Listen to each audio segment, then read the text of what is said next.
We're open. We're available here on Zoom, on LMC TV, or on the YouTube channel.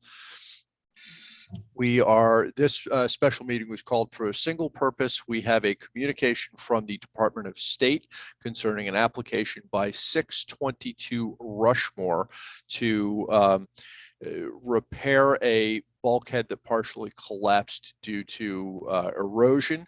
At our last meeting, we realized that we would have to return to the state our guidance in how they should view consistency before our next meeting, and therefore we called a special meeting to do that.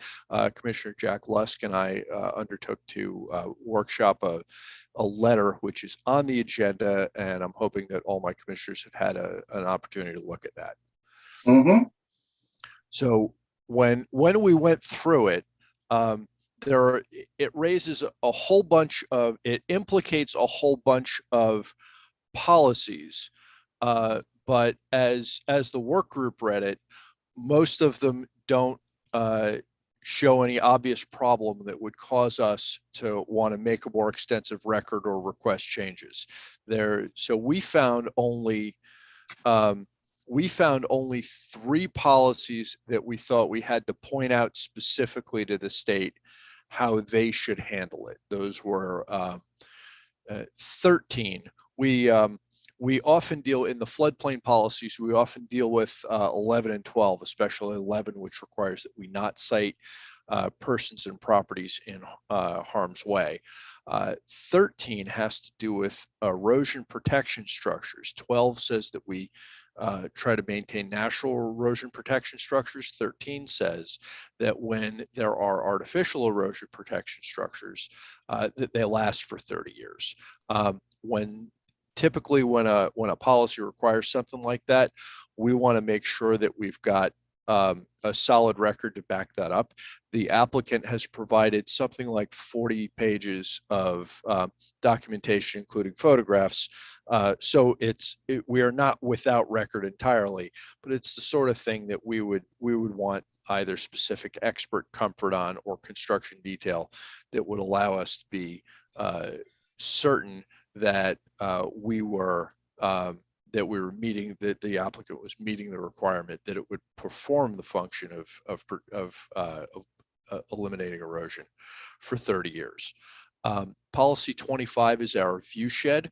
We have on past applications, and not without some consternation by applicants, taken the position that this policy is not limited entirely to what's visible from Harbor Island Park, but it specifically includes that which is visible from Harbor Island Park. It's such an important part of our character as a waterfront community.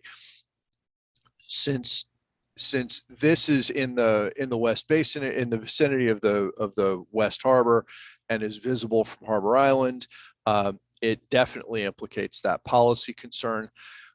In recent years, we have tried to distinguish between acting as a style council or an architectural review, which we are not, when we are required to consider policy 25. We have confined ourselves in recent applications to looking at this as a matter of size, scale, and general conformity, not whether we like it or don't like it, because that's beyond most of our expertise and beyond our expertise as a board. And that's what we've tried to express to the state in the draft letter. And finally, policy 44 is our all-purpose wetlands protection policy. And we've tried to express to them, to the state, that when we enforce this in harbor or underwater work, typically we concern ourselves not just with the ultimate work, but with the actual conduct of the construction project.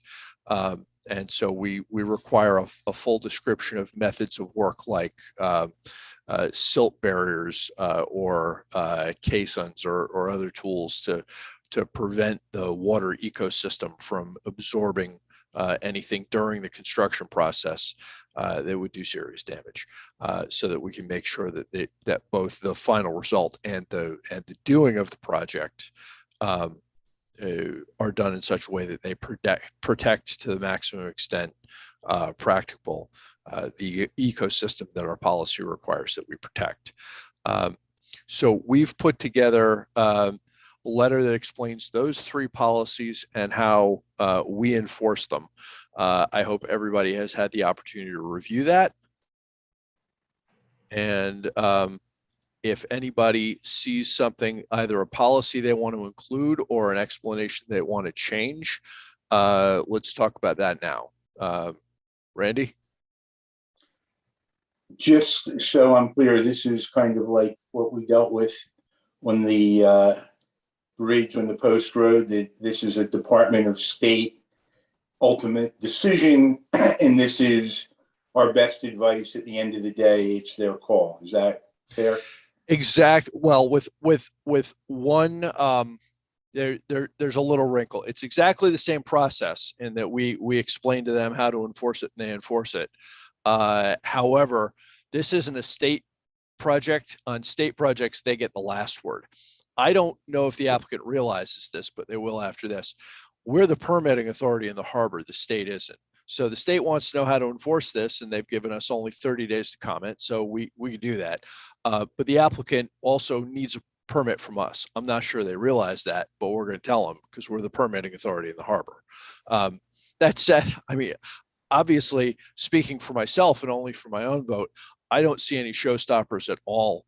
Everything that I'm seeing, they could make the record. I would need to vote on it, with information, and it's not obvious to me there are any changes to the project that would need to be made at all. But we're the permitting authority.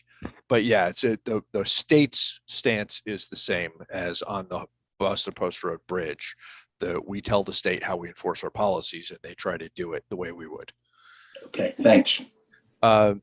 Jack, you see anything? You've obviously had a look at this in advance because you workshopped it with me, but good. And Cammie?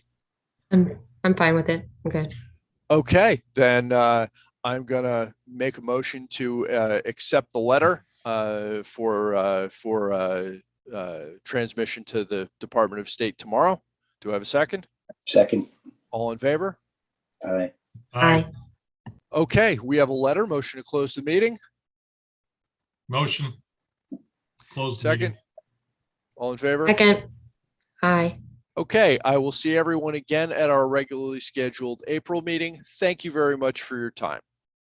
Thank you. Take care. all. Thanks, folks.